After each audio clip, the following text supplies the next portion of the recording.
presented by Adya Arnab Entertainment एक चारी।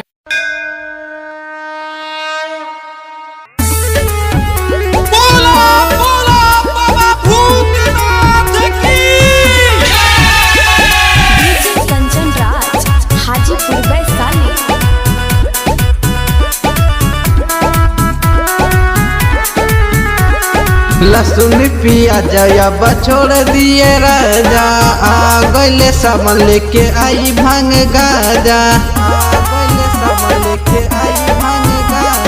लहसुन प्याज छोड़ दिए राजा, आ गले सामान लेके आई भांग गाजा। नया नया सारी गेरुआ रंग के लादिना कि पिया जानी लादीना हो कमरिया देवघर नगरिया चलना। कि पिया जानी लादीना हो कमरिया देवघर नगरिया चलना।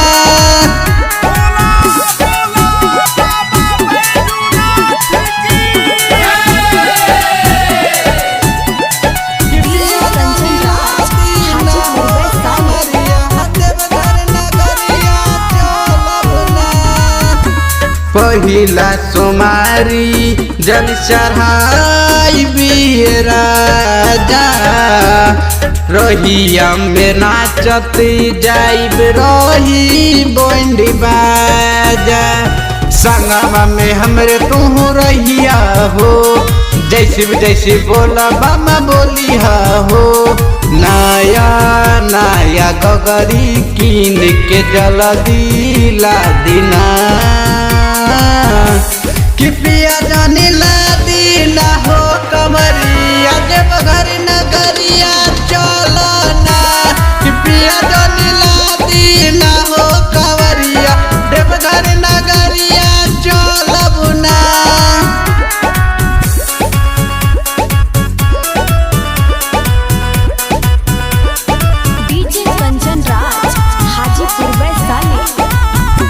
साजन सुमन कैले गारी के बुक हो, सब कर में हर जाई कहले न झूठ हो।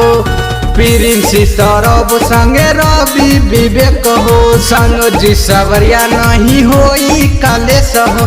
साचे कहीं बतिया हम के जाके पूछना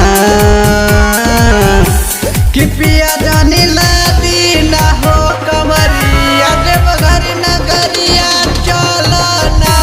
कि पिया जानी लादीना हो कमरिया देवघर नगरिया चलना। आद्या अर्नब रिकॉर्डिंग स्टूडियो एक चारी।